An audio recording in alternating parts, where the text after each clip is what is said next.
Em todas as atividades humanas, a tecnologia derruba custo. Ela facilita a qualidade do serviço, ela é polêmica em algumas áreas, porque você tem o emprego em jogo, né? Tá aí a inteligência artificial, uma discussão complicada, mas tem o lado muito positivo da tecnologia. Dá acesso, dá oportunidade e reduz custo. Vamos imaginar, a gente já falou disso aqui, né? Um encanador trabalhando antes dos aplicativos de mensagem, antes do celular. Ele saía para trabalhar, ia para a casa da Débora, o cano da cozinha dela estourou. Aí ele ia para lá, porque tinha marcado com ela. Aí o cano da minha cozinha estoura. E eu vou ligar para o mesmo encanador, porque a Débora me indicou. Eu não consigo falar com ele. Daí eu ligo para a padaria, na frente da casa dele, porque também era difícil ter telefone em casa. Aí eu deixava um recado, ele terminava o serviço na Débora, pegava um telefone público, ligava para a padaria e perguntava se tinha algum recado. Aí eles diziam, ó, ligou o Eduardo, e o cano dele estourou faz 4 horas. Ele está desesperado. Aí ele ligava para mim, só que eu não estava em casa, estava no trabalho. Ele ligava no trabalho, só que eu tinha saído para uma reunião na sala do Fábio França. Então eu não ia me achar nunca e o cano ia ficar estourando, ia ter que desligar a água só no dia seguinte. De repente, à noite, eu ia conseguir falar com ele, dali 2 dias ele ia consertar o cano. Ele ia ganhar menos,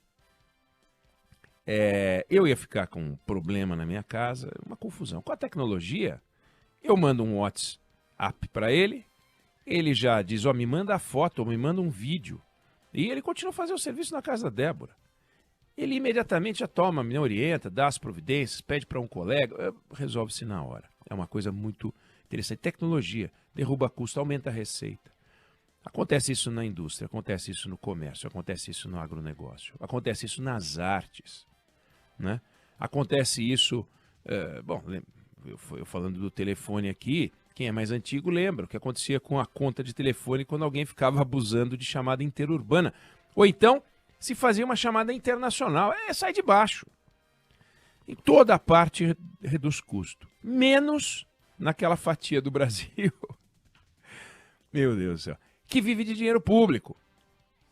Então você pega, por exemplo, a Justiça do Trabalho. Teve uma mudança brutal com a reforma trabalhista na quantidade de processos. E teve um avanço brutal na tecnologia nos últimos anos. Você soma as duas coisas, em tese, deveria reduzir o custo da justiça trabalhista, deveria reduzir a estrutura da justiça trabalhista.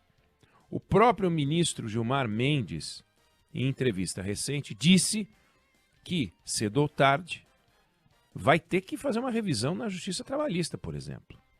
Mas caiu o custo da justiça trabalhista? Não caiu.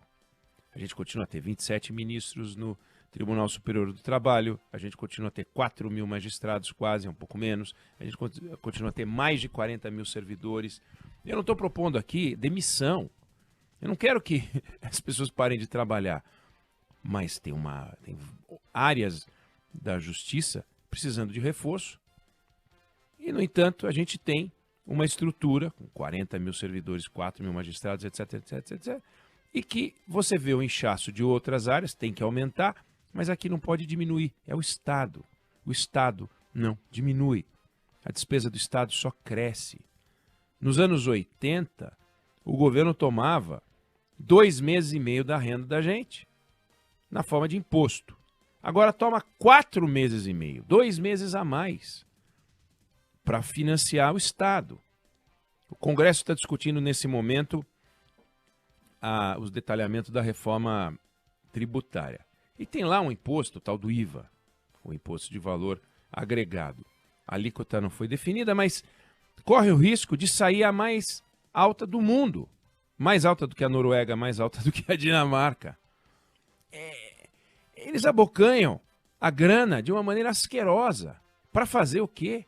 Se tem uma tecnologia aí para orientar, melhorar a qualidade, cadê usarem a tecnologia, a inteligência artificial para aferir custo, para organizar as coisas, para calcular quanto custa tapar um buraco de rua, quanto custa podar uma árvore, quanto custa trocar um semáforo, quanto custa fazer a limpeza pública, a gente sabe quanto gasta, mas a gente não sabe quanto custa, quanto é que deveria ser o orçamento.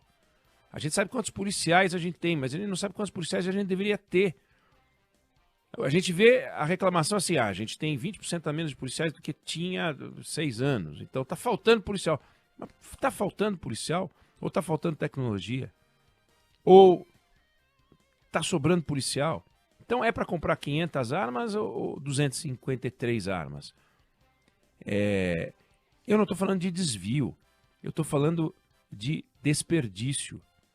Então você pega as emendas parlamentares, 50 bilhões de reais, ela é um absurdo por qualquer critério, não segue política pública, mas qual é o retorno social das obras que essas emendas financiam? A gente não sabe.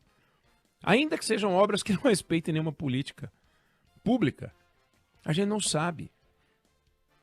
Porque alguém resolveu fazer uma ponte, alguém resolveu fazer uma estrada, alguém pavimentar e tal, mas será que quanto que custa? Para quê? Qual é o ganho? Quantos carros passam ali? Por que tem que fazer? Então, a gente constrói do jeito antigo, gasta do jeito antigo e as coisas seguem assim, né? Tem um exemplo daqui, sexta-feira agora, depois de amanhã, vai começar o horário eleitoral gratuito, aquele programa de televisão e rádio que é um inferno, um momento insuportável, em que os políticos aparecem falando aquelas coisas que eles acham que vai dar voto, mas sabendo que eles não vão colocar em prática nenhuma parte importante daquilo que eles prometem. Então vai começar. O nosso horário aqui, na rádio, vai perder 10 minutos.